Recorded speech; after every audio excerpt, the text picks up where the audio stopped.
Welcome to New Life Live with host and founder of New Life Ministries, Stephen Arterburn.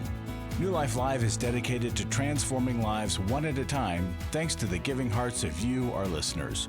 Our goal is to provide you with wisdom from God's Word to give you hope and help in life's hardest places. If you have a question you'd like to ask today, our phone lines are open. Call 1-800-229-3000. That number again is 1-800-229-3000. Now here's Steve. Well, it's actually Chris Williams sitting in studio for Steve Arterburn, and with me today, Dr. Jill Hubbard. Hi, Chris. Good to see you. Good to be together again. And Milan Yerkovich. Hey, Chris. Hey, Jill. Hi, Milan. Good to be with you guys. Okay, I have a weird thing to come up, bring up. I don't know if it's weird or not, but like every year after Easter, so like in the spiritual life, we have like Christmas and it's something, and for those who experience Lent, there's something. And then there's this great experience of Easter, and and for many of us, we have this deep spiritual connection during that time. But then we kind of go into this late spring or spring into summer, and it's like, what do we have to look forward to spiritually? How do we tend to our spiritual lives? Spiritually. Yeah, spiritually. Am I saying that right? Spiritually?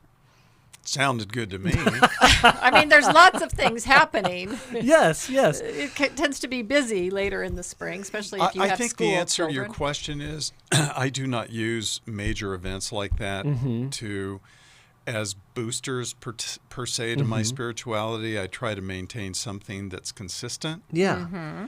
So that I'm not dependent upon those days. I remember referring sometimes to Christians as C&E Christians, Christmas and Easter.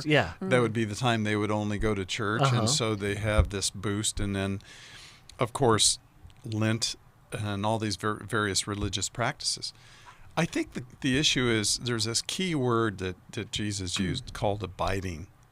Abide in me and I in you. And it's just this idea of dwelling together. Yeah. So to me, that's more important as a consistent, steady peace in my spirituality. Yeah. Learning to abide. Yeah. Right. That it's continual. But I think, anniversaries of things. True. Right. Help us to reflect. And I know my son and I have this tradition of we always, around Easter time, watch The Passion of the Christ. And he started that when he was a lot younger. And it's just the graphics of it were just so wow to him. Like it really visually stirred him. And so it's a good reflection time of, yes, I'm abiding all year long, but wow, what Christ did for us. Yeah. I think that's a wonderful to pause point. and reflect on that. Absolutely. It used to be that my favorite service, we went to a church for a period of time, my favorite service of the year was the Good Friday service. Oh, yeah. Love that. Yeah. Or Maundy, Thursday. Similar. Yes. Sorry. In some faiths. No, Maundy, sure, Thursday. absolutely. But in this particular case, it was probably one of the most significant, most with the greatest depth of the power of what happened on the cross. Yeah. The things, the mighty transactional deeds and contracts that transpired at that moment. And then it just was a depth of gravity, too, to realize what he has done for us on the cross. Yeah. And to just dwell in that. And to your point, Jill, as an anniversary, to abide deeply in that moment. Yes. And I just want to encourage people to that point. Oftentimes we need help in these areas. We need assistance. I know I do. So we have journals that help you get into this. And 100 days of prayer or gratitude. And so we have resources in our libraries. If you need a jump start and you need a routine that we can help you along with to abide, to find this deeper life in Christ that brings so much richness to it, let us help you with that. And if you're online, stay with us, and we're going to get to phone calls right after this break. We'll be right back.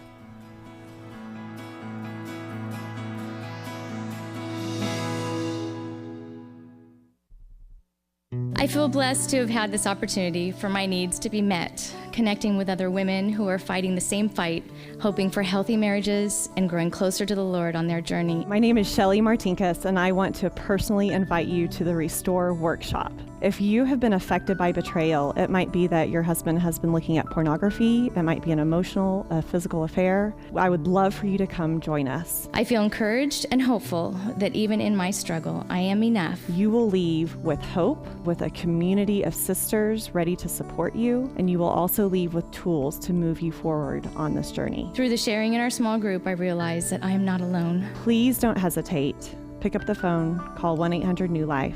I would love to see you there. The Restore Workshop is coming to Dallas, Texas, June 25th through the 27th. Call 1-800-NEW-LIFE to find out more. That's 1-800-639-5433 or online at newlife.com.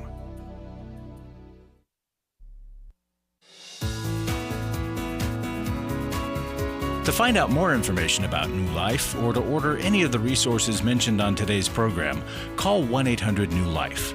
Now back to New Life Live. Chris Williams back with you in studio for Steve Arterburn, and we're going to go straight to the phones. We're going to go to Christy in Kalamazoo, Michigan, listening on our app. And Christy, you there? Yes, I'm here. Excellent, excellent. How can we help you today? Well, I'm calling my son, who's 20 years old. He just recently got diagnosed with schizophrenia. And my question is, I am wondering, he was addicted to pot for a while, and he, at about, I think it was around 12, 13, we found this out later, is when he actually started with a friend from a new school that he was going to. And I'm just wondering if you know, is there a link between kids that young, 12, 13-year-olds, smoking marijuana and developing schizophrenia? The short answer to that is yes. Mm-hmm. In fact, at UCLA right now, they're doing a lot more studies because of a rapid rise of what they call cannabis-induced psychosis. Mm-hmm. And so, in the world of THC, in the world of marijuana, there's these wars and these debates going on about, is it safe, is it right, is it wrong, because of the way that we've handled it in the past, or people's personal belief, and also, to be really quite honest, because there is a lot of money to be made out there off of this product. Right. And so what's not being talked about is that what we have today is not Woodstock weed. Mm-hmm. In fact, to call it pot is almost disingenuous, because they say, it's God's gift to us. It's like, well, we don't like genetically modified foods, but to say that pot is a natural product is a complete lie, because of the way that it is phenomenally genetically modified to what we have today. Well, and in the developing brain, it's a little like playing Russian roulette. Yeah. Wouldn't you say? Because you don't know who's going to have the more extreme reaction to it or not. Yeah. Right? And first of all, it's just not good for young people at all. Yeah. Right? Because it does impact and it does affect brain chemistry. But then someone who, is prone to psychosis, it will definitely trigger. I mean, we know that drugs will induce people into, kind of create the perfect environment for bipolar to come onto the scene. So something that may have laid dormant, with the right combination of chemicals in the brain, and it pops onto the scene. And I'm so sorry that your son has developed this. Yeah. Milan? Oh, thank you. I'm sorry. I was just going to say right quick. He also had seen a counselor, or actually he would have been a psychiatrist that he was seeing, and he admitted to using pot in the past. And it's funny, Jill, that you said playing Russian roulette, because that's what he told my son. He goes, if you continue, because he had already had some psychotic symptoms, and he said, if you continue to do this, you're playing Russian roulette. And he didn't do it for a while and he did it again, and now at 20, we get, the diagnosis of schizophrenia, and it's awful. And I just can't believe that our society is so accepting of something that can do this. I know. Yeah. People, Yeah.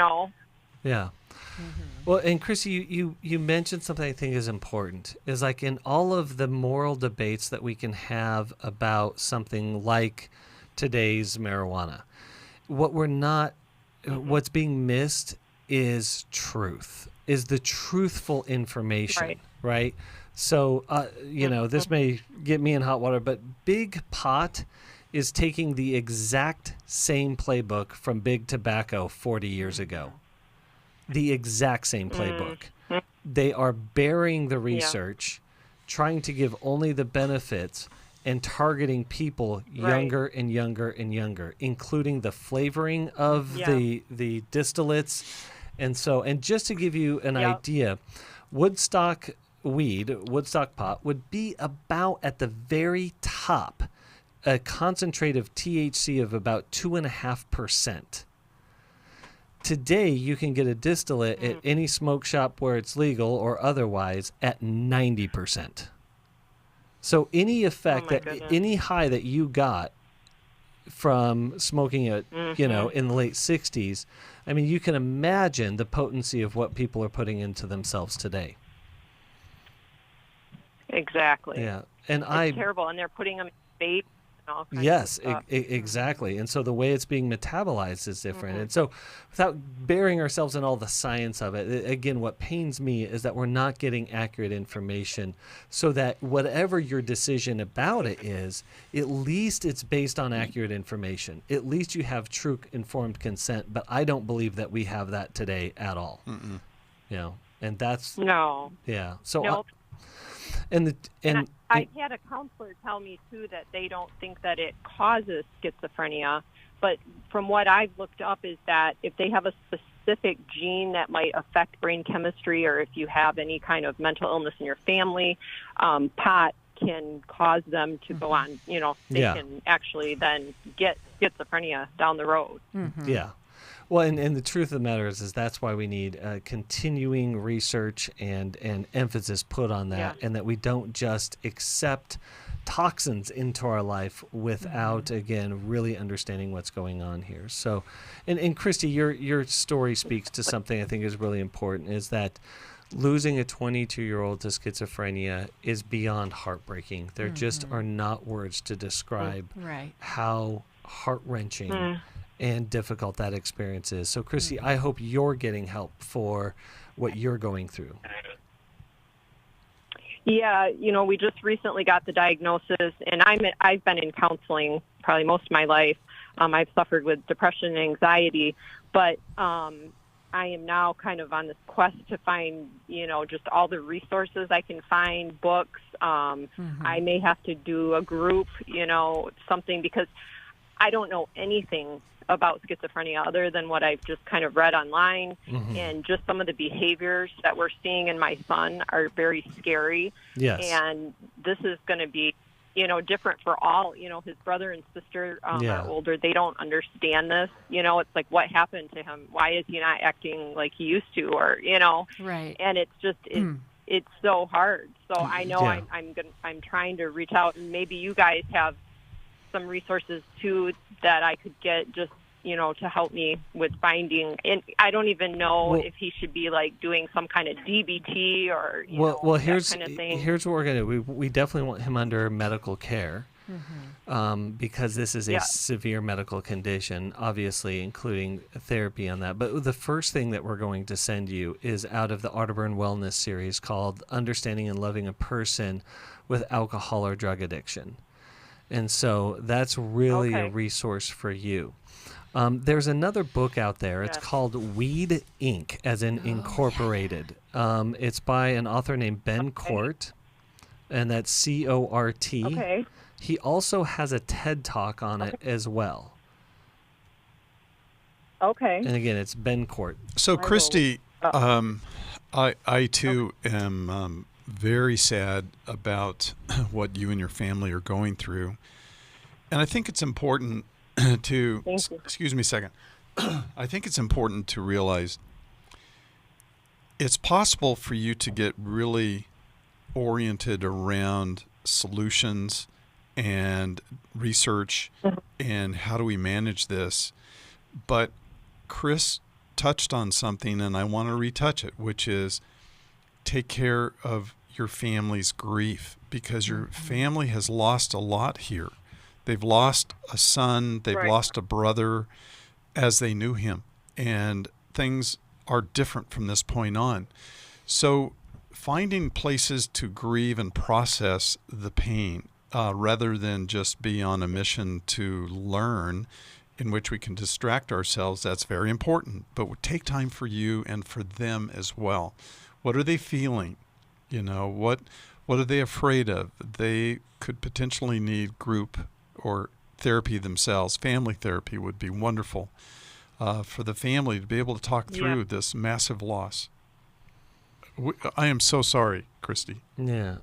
Well, Christy, thank you so much. Thank you for calling in. I know you waited a while online from the previous show, so thank you so much. This is a really, really important issue that, as the proliferation of marijuana out there is hitting us, it's important that we get the resources necessary to know exactly what we're dealing with. So thank you so much, Christy, for calling in. Yeah. And I'm going to go to another caller. We're going to go to Kathy in Nashville, Tennessee, listening on WNOM. Kathy, are you there? Yes, I am. Kathy, how can we help you today? Yeah. Well, last July, I lost my nephew. He's 38 years old, and he had a motorcycle accident. And my mother, who has kind of battled depression all of her life, she is really struggling with it on how to move forward.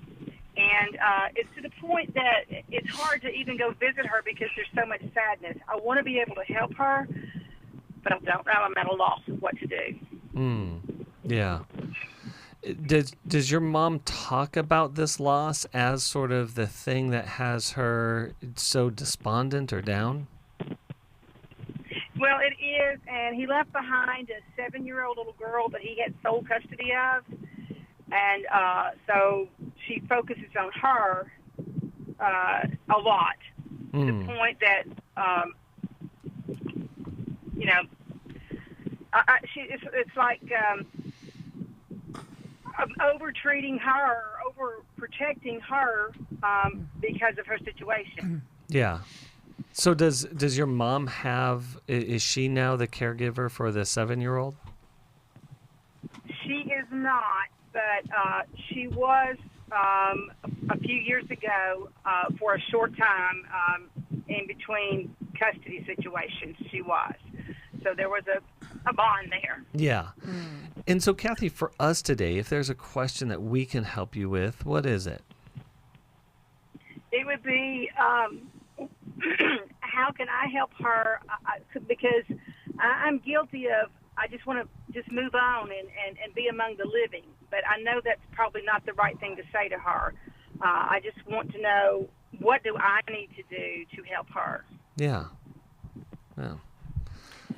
Well, it's understandable, Kathy, that it's hard to watch your mom just really, really struggle with this. But the grieving process, it can be different for every person, and it doesn't necessarily, while there are, people put things into time frames, it doesn't necessarily always fit into a nice, neat time frame. And part of it, when you're seeing someone suffer, so it makes sense that you want them to move on. I want to redirect you back to your own anxiety about that. And what is it like to see your mom so down and struggling, and the helpless feeling that maybe that you have, as well as perhaps feeling like you don't have a mom right now because she's so over-focused on these issues. And I wonder, Kathy, how much time you have sat with her and allowed her to speak about her grandson and to talk about her feelings of loss and to remember, because I think that's a really important part of family grieving. together and to be able to go through that. And then to allow her to be sad while at the same time introducing her to maybe new activities and not leaving her, alone all the time. Yeah. But Right. Kathy, did you say that your mom had a history of depression Yes. prior to this? Okay. Okay, we'll come back to that in a few moments as well. And Yeah, so we're coming up against a break here, and if you have an issue that you need to deal with, we have help for you. Call 1-800-NEW-LIFE. We can connect you with a great library of resources and a great connection resources of therapists all over the country. So give us a call, 1-800-NEW-LIFE, and we will be back right after this.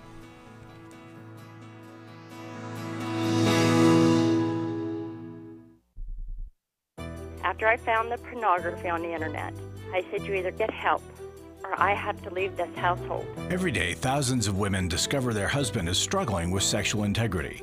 And since shelter-in-place orders have gone into effect, traffic to porn sites has skyrocketed. New Life's Every Man's Battle Workshop can help. I believed that I could do it on my own. I just believed if I tried hard enough and pulled myself up hard enough by my bootstraps, I could do it. It was a battle that I'd had all my life. I had to get help. The Every Man's Battle Workshop can be a trip to the sexual addiction emergency room. During this time of social distancing, the Every Man's Battle Workshop will be held online Saturday, April 10th. Find sexual integrity, accountability, and connection. Register now to reserve a place at the Every Man's Battle online workshop. Call 1-800-NEW-LIFE. The single most helpful thing was to realize that I wasn't the weirdest guy on the planet. Call 1-800-NEW-LIFE. 1-800-NEWLIFE.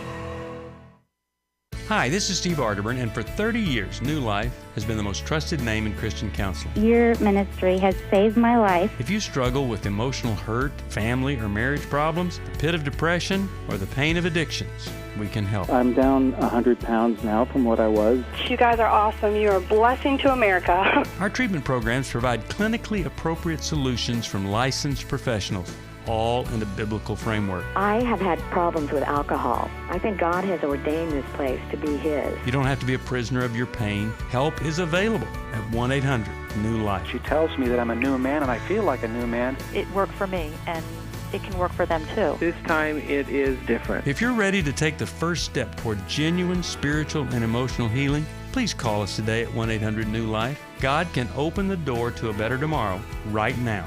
Call 1-800-NEW-LIFE. That's 1-800-639-5433.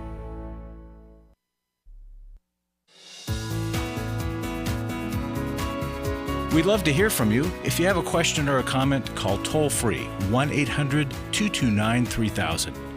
Now back to New Life Live. And we're back. This is Chris Williams, in the studio for Steve Arterburn. And we're talking with Kathy. And Kathy, your family's dealing with a lot of grief and loss. And there's other issues, as you were speaking to, Milan, that's going on here. Well, Kathy, the other issues being that, of course, your mom has suffered with depression for a long time, or previous to this. And then your nephew who passed away and his wife were having domestic marital problems, and your mom was thrust into a caretaking role. So there have been family dynamics that have been really rough for a while. Is that accurate? Yes, it is. Okay. So one of the things, and this is very counterintuitive, Kathy, but one of the things that we have to keep in mind is we cannot get through pain or trauma with avoidance. We have to lean into the pain. And that's counterintuitive because all of us tend to recoil from pain and want to, and we use phrases like, I want to live in the land of the living, But the way we deal with trauma and pain is by addressing it head on. And so Jill's idea a little while ago was very important. She said, Kathy, sit down with your mom and ask her, what are the things that really hurt Mom? What hurts the most? What are your feelings about your nephew's declining marriage, the fact that he had sole custody which means the mom somehow was falling way short for him to be given sole custody. There's so much to explore, but as we explore these things, we experience emotional freedom, not with avoidance, but by engaging directly into them. It's called a deep dive into pain, and most people aren't trained to do it, but it is so effective, Kathy. Right, and we think that it's going to make it worse. Right. I don't want to talk about it. Right. I don't want to make her more sad. Right. She may look more sad as she's talking about it, but she'll actually experience a lift in mood if you are able to sit with her and you understand. Right. Well, just the simple process of talking about it, if we think about it this way, if we have it in a safe environment, it's offloading it. We're no longer carrying it anymore. We're trying to offload the pain. We're trying to offload the sorrow. And in that, there is a strength that comes with solidarity. Right. Other people that can join us in that. And it's not other people trying to fix it or huh. solve it. Yeah. Or, right? It's just sitting and hearing it and acknowledging it. Yes. Yeah. One of the most beautiful passages in the Bible is when Mary and Martha lost their brother Lazarus. And Jesus came into town with a plan. He was going to resurrect Lazarus. But he didn't resurrect him right away. They were so grieved at his loss, and they had to watch him decline. They had to watch him die, take his last breath, wash his body, wrap his body, and bury it. Yeah. See, they went through a lot. And when Jesus got into town, he sat down with Mary and Martha, and he just wept with them. Yeah. He cried. And it doesn't say he just cried a few eye drops. I think he really cried for the horrible loss that they experienced. And so grief is something that there's a perfect model of leaning into the pain. And sometimes it is a matter of just crying with people and not having very few words. Yes, absolutely. Well, even Isaiah says that Jesus is a man acquainted with many sorrows. And so, as I like to say, we want to be acquainted with a man who's acquainted with many sorrows. And we want to be like him, that can enter into these situations, into people's lives, and that can hold these situations well. So the goal isn't to fix the pain, it's to empathize with it and just be with it, the pain, and just tell them that makes sense. I understand. Well, and you might be in touch with some of your own pain then, too. Right. Yeah. Because this is a loss for the whole family, Kathy. Yeah, we don't fix it. We just identify with it. Well, I have another question. And tell me if this is normal. She's like pulling out all his pictures from when he grew up. Yep. And placed it all over the house. Yep, that's part of her memorializing him. It's part of her. It's a season of doing that. It's an expression of the meaningfulness of the relationship. His life mattered. Absolutely. So, Kathy, we're going to send you a couple of resources, okay? I'm going to send you a copy of Take Your Life Back. I'm going to send you also something for your mom that you can share with her. Again, not as a fix, but something as just a help. And that is out of the Life Recovery series, is Recovering from Grief and Loss. And so we're going to send you, it's a workbook, and I think that would be very, very helpful for you.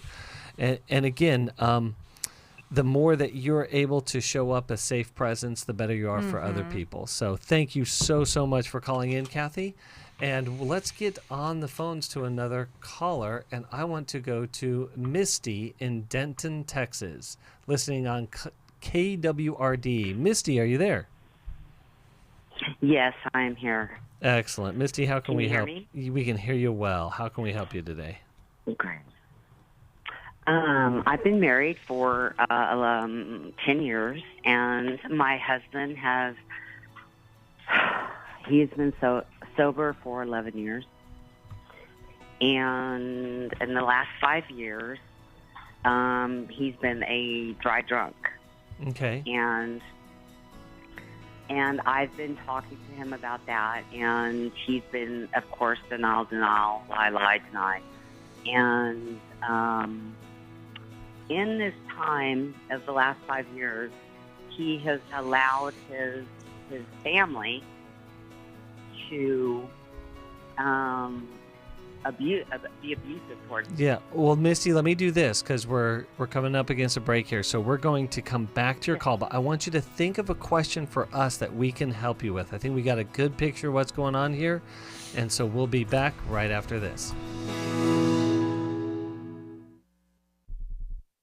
I feel blessed to have had this opportunity for my needs to be met, connecting with other women who are fighting the same fight, hoping for healthy marriages and growing closer to the Lord on their journey. My name is Shelly Martinkus, and I want to personally invite you to the Restore Workshop. If you have been affected by betrayal, it might be that your husband has been looking at pornography, it might be an emotional, physical affair. I would love for you to come join us. I feel encouraged and hopeful that even in my struggle, I am enough. You will leave with hope, with a community of sisters ready to support you, and you will also leave with tools to move you forward on this journey. Through the sharing in our small group, I realize that I am not alone. Please don't hesitate. Pick up the phone, call 1-800-NEW-LIFE. I would love to see you there. The Restore Workshop is coming to Dallas, Texas, June 25th through the 27th. Call 1-800-NEW-LIFE to find out more. That's 1-800-639-5433 or online at newlife.com.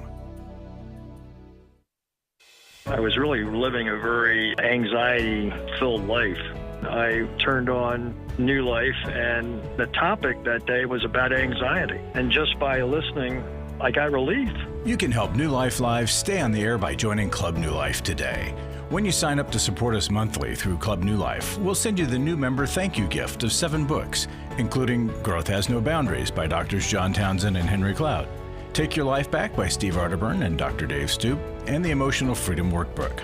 Plus, there are ongoing benefits like access to the Club New Life video library, the monthly Club New Life CD or download, quarterly resources, free shipping on purchased resources, and discounts on workshops. Call 1-800-NEW-LIFE. That's 1-800-639-5433. Support Club New Life, and together we can help hurting people find help and hope in life's hardest places.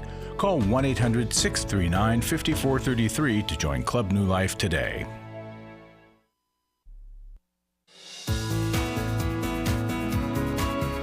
We're glad you joined us for New Life Live. To be a part of the program, call 1-800-229-3000. Now back to New Life Live. Welcome back to New Life Live. Chris Williams talking with Misty from Denton, Texas. And so, Misty, you have been married for 11 years. 10 years. 10 years. Yes. And husband, you say dry drunk. What exactly do you mean by dry drunk? Not dealing with his problems, not working the steps, not going to AA, not going to church. Okay, so that's all the stuff. Dealing, hold on. Let me address this. So that's the stuff on his side. How are you impacted by his lack of program? I'll call it. He manipulates. He's very, very, very manipulative. And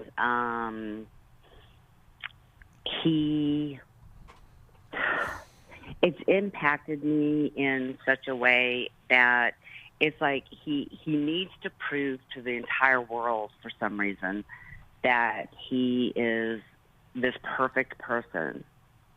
But when he comes home, something that I've done that actually I haven't done, his family has done, I am reprimanded for it. You know, well, if you didn't look like this, or if you didn't say this, or if you didn't do this, and I'm like, wait, what are you talking about? You know, I mean, to the smallest little thing. So it's like so you're blamed for your lack of perfection. I'm blamed for his family's lack of perfection. Oh, okay. Yeah. Well, you're blamed for their reactivity. If you wouldn't have done this or that, they wouldn't be reactive, and they wouldn't be saying certain things or upset. Yes, exactly. Okay. And, you know, I shouldn't have done that, and I shouldn't have done this. Okay, so what's so Misty, what's your question here then with that? That's a horrible position to be in. Yeah, it is. So what is your question to us? Okay, he is going to AA now, and he started, a week ago, and I'm going to Al-Anon. Good. But I'm having a extremely hard time forgiving him, and this sounds really terrible, and I don't understand. I feel like the Holy Spirit, for some reason, has left me, and I I don't know why. Maybe, I don't know. Like, I've put it to pieces emotionally, thinking, well, maybe because my husband abandoned me through emotional support and allowed all these cruel things to happen to me. You know, I don't know. I pray every day and every night, you know, to learn how to forgive, to let it go. So, Misty, why is that important for you to forgive him? See, you're saying here, I can't forgive him, and I think the Holy Spirit has left me. That's a lot of heavy stuff right there. Why are you imposing forgiveness upon a person who is harming you?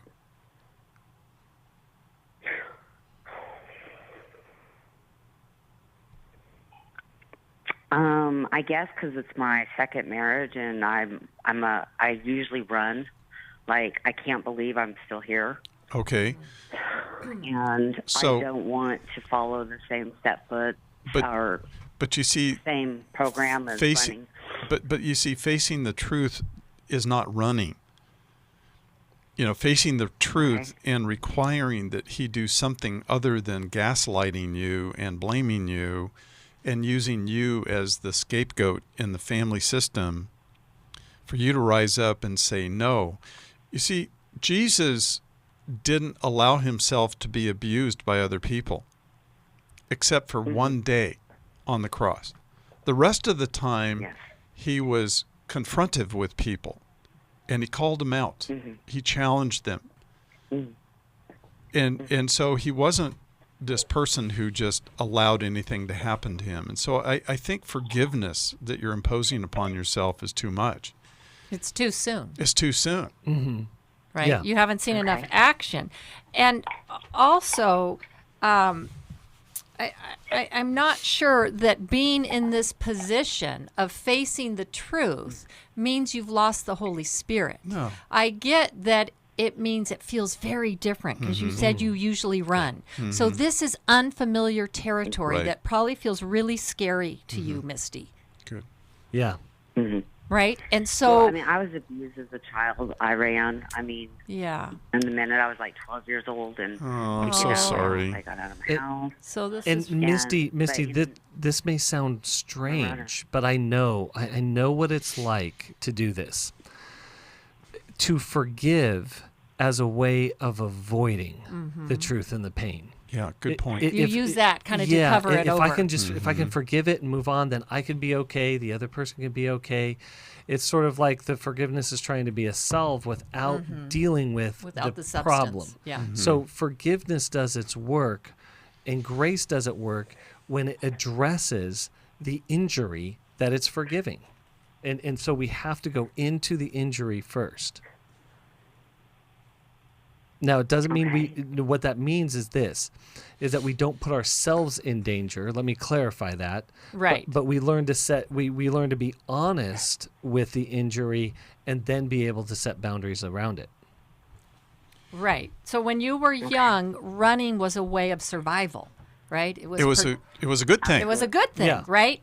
But now, yes, it was a great thing. As an adult, it's kind of a good thing taken too far, right? Because now you're running from everything that your brain is signaling you as danger, danger, danger. When really it's like, no, we need to turn around. We need to face the danger, okay? Because now as an adult, we can do something about it. So I'm really glad you're in Al-Anon. I think therapy would also be warranted for you right now, because I think you're really getting triggered from your past, and it's hard to discern what's true danger and what are the things I need to face. And what is the present and what is the past? Right. Yeah. Yes, absolutely. You see, because when we get triggered, what happens is our past comes flooding into the present situation. Yeah. And you've put this horrible stereotype over yourself, this branding of being a runner as though it's bad. But we have to learn to run from danger because it's dangerous and walk away from it. But we need to face it, as Chris and Jill have already said. So there's this adult you that needs to develop here. Yeah. And there's another issue, which is how and why did you pick him in the first place? You know, and sometimes our picker is bad because we've been hurt so much that we right. Well, we pick what's familiar. We do. We pick what's familiar, or we pick with hope and fantasy in our minds that this will somehow be different. But you've grown a lot here, Misty. You have a lot of good insights, and you have a lot of excellent observations. And I wouldn't stand for it either if somebody was doing that to me. Right. Yeah. So, you know, you can draw a line in the sand and say no more. If I don't forgive, though, aren't I a sinner? No, you will. You will be in the process of forgiving. Okay, it's a long process. Okay. But what we're saying is we want to put it in its proper place. We want your forgiveness to be full. We don't want it as full as it can be. We don't want it to be incomplete. And so our forgiveness is incomplete when we don't address the injuries that need the forgiveness. Let me put it this way. Before I got into recovery, I was a general sinner who had general sin and general consequences. Therefore, I got a general savior. When I started facing my specific behaviors, I realized, wow, I am a specific sinner with very specific consequences, and therefore I need specific forgiveness. And I'm telling you, specific forgiveness is way more powerful than general forgiveness. Jesus didn't go to the cross for general sin or with general forgiveness. He went with very specific sin and very specific people in mind. So I hope that's helpful for you to walk into that. I'm actually going to send you a copy of How We Love. And the reason for that is because as Milan was saying, the picker is off, but there is a lack of kind of insight and understanding of why. I want you to know why. Why is it that I keep choosing these people, and how do I show up to relationship, and how do I interact with people, and what looks healthy or healthier, and what looks unhealthy? So that's going to come your way. So thank you so much, Misty, for calling in. And I know a lot of other people are struggling with this very same issue, so you're leading a lot of people today. And if you give any financial gift whatsoever this month, we are going to be sending you a copy of Creatures of Habit by Steve Poe. And that's going to really address the areas in our life where we get stuck in, like, just kind of unhealthy or bad behavior, and how do we break those. So again, feel free to give us a call, 1-800-NEW-LIFE, to get help or to make a contribution, and we will be right back after this.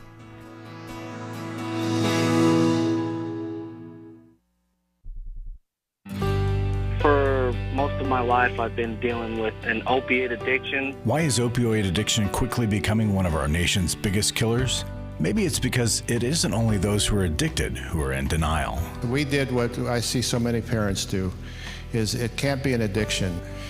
There's something medically wrong. It's impossible to solve a problem when you don't know what you're up against, and families will try to find any explanation except the one that will put them on the right path. Alcoholism and drug addiction is a family disease.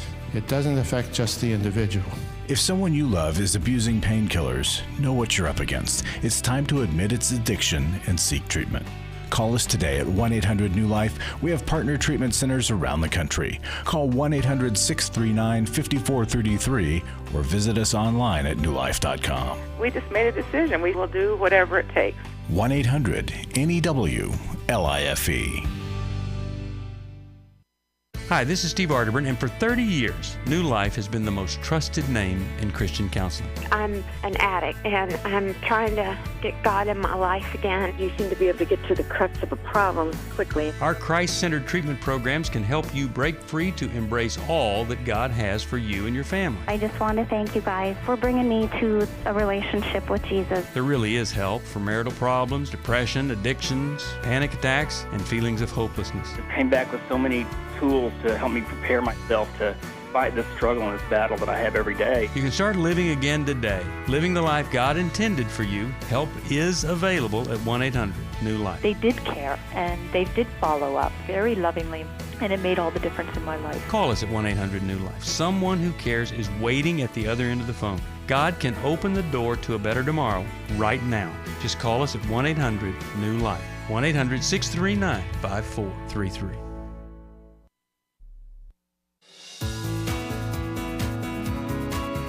To find out more information about New Life or to order any of the resources mentioned on today's program, call 1-800-NEW-LIFE. Now back to New Life Live. This is Chris back in studio for Steve Arterburn, and we are going straight to the calls. We're coming up in our final segment here, so we want to talk with Robert in Americus, Georgia, listening on Sirius XM. Robert, are you there? I am. Robert, how can we help you today? I was going to say, your previous caller, that was very insightful, so thanks for what y'all told her, because that nailed some things that I'm working on. But I was calling in regards to issues dealing with my mom. Recently been going through divorce, and that's been a challenge from this last fall. But now my mom, also having issues with her in where she's been, I guess, shaming me and not spending time with her, and just making statements about how my dad wouldn't be proud. My dad passed away a little over 2 years ago, and I'm just kind of confused because I'm like, there's at times where I know, like, I avoid spending time with her because of just there's questions or expectations, and over time I realized that I believe my mom has some narcissistic personalities, and sometimes she's nice, but then it's like well, what's going to be expected because she did this for me, so now she's going to expect this. And my question is that a little over a week ago, I went to go visit my sister. I didn't make time to go see my mom, and she just basically sent me this text about how it was terrible what I was doing. I'm not honoring her, and she hopes God takes her soon, and all this stuff. And I'm like, whoa. And it's like, don't you realize why I don't want to spend time is because of these actions right here. So I'm wondering, how do I effectively address the problem rather than avoid it and stand up and, kind of like what you've been talking about in your previous callers, is that not avoid, but you actually deal with it. Yeah.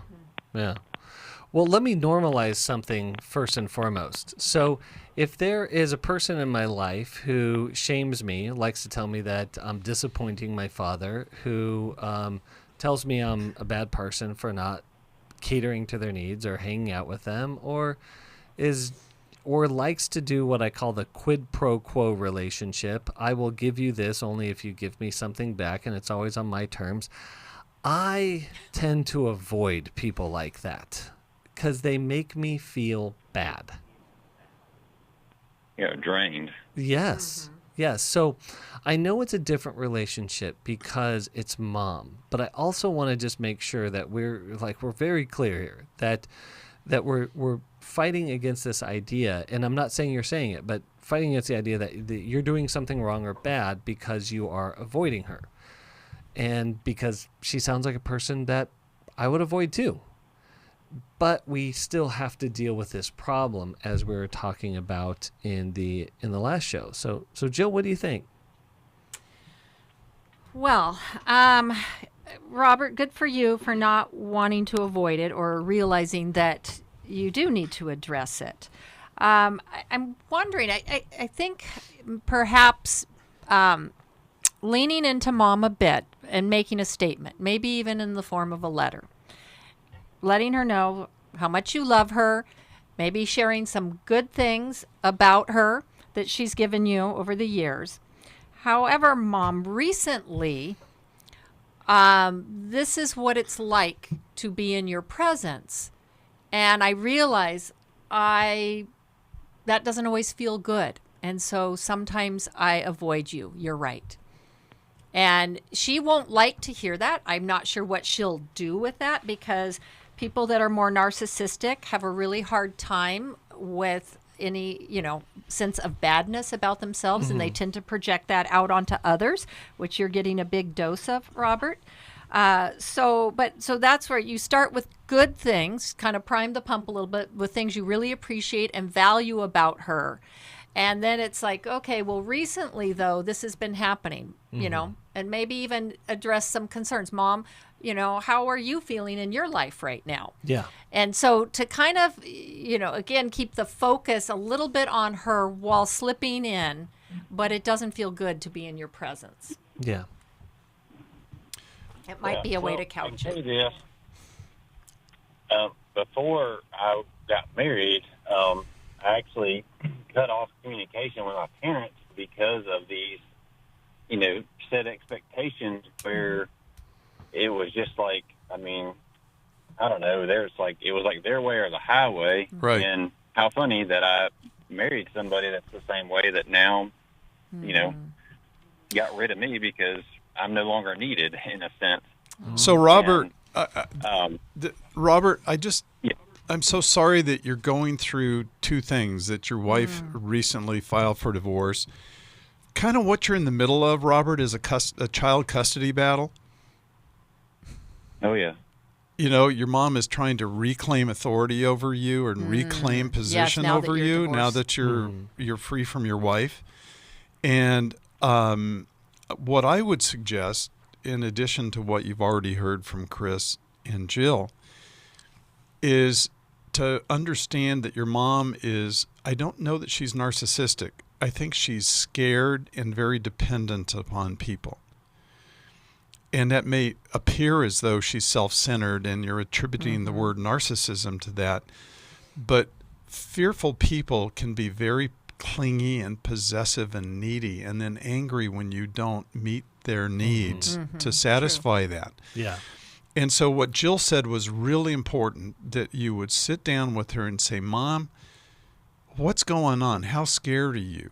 And then how frightened are you when I don't want to spend time with you? And then this thing about wanting to go and die, and what's going on with you right now? She's lost her husband. And so, you know, highly dominating people don't know what to do with themselves other than grab people, pull them in, and try to hold on. And what happens is it creates a double drowning. Two people end up going under. So you really need to have that conversation with her that Jill suggested. Yeah. So. And Robert, as you're recognizing, you do a great job of recognizing this pattern. There is one person that you need to recover here, and it's you, right? So Milan was talking about the tug of war. And so people, you attract or are attracted to people who like to control you. And so what you've got to do is cut those control ties and get out of that tug of war, because that tug of war creates you feeling like you have to be responsible for other people's thoughts and feelings and desires. We call that codependency. So getting in a codependency group would be very, very helpful. And I'm also going to recommend the book, Take Your Life Back. And so I think those will be very, very helpful. We're still in process of deciding when, but the Emotional Freedom Workshop is coming back around. So keep an eye out for that, because we do address codependency and all of the issues around that through that workshop, and you're able to process that with other people. So, Robert, thank you so much for calling in today. And I want to mention, a couple of days from right now, when this airs, we will be having an Every Man's Battle workshop. It's never been easier to get into the workshop. It's online. If you are struggling with sexual acting out, brokenness in your life, and it is creating pain, get help, and the time to do it is now. So sign up for that 1-800-NEW-LIFE, and thank you for being with us today. Thanks for listening. We hope this program has helped you by giving you insights for handling the challenges you face in your life. We want you to know that we're here for you, but you also need to know that New Life Live is a listener-supported ministry. To make your donation or to get any of the resources mentioned on today's program, call 1-800-NEW-LIFE. That's 1-800-639-5433, or write to us at New Life Ministries, P.O. Box 1029, Lake Forest, California, 92609. Please join us again tomorrow for New Life Live. Hi, thank you for watching New Life Live. You know, New Life Live is a Christian counseling program where we deal with the hard questions about life, relationships, kids, free choice, freedom of will, whatever. It's all right there on New Life Live every day, every weekday, 1 p.m. Eastern, 10 a.m. Pacific. If you want to call into the live broadcast, you can find the schedule on newlife.com or click the social media link right below. You can see every episode of New Life Live on the New Life YouTube channel. Watch it with a friend, watch it later. Be sure to subscribe and hit that bell so you'll never miss another episode. So if you want to listen on the go, download the app. The link is right below. And I hope if you need some information, if you want to get some help, you'll call us at 1-800-NEW-LIFE. And I'll see you next time.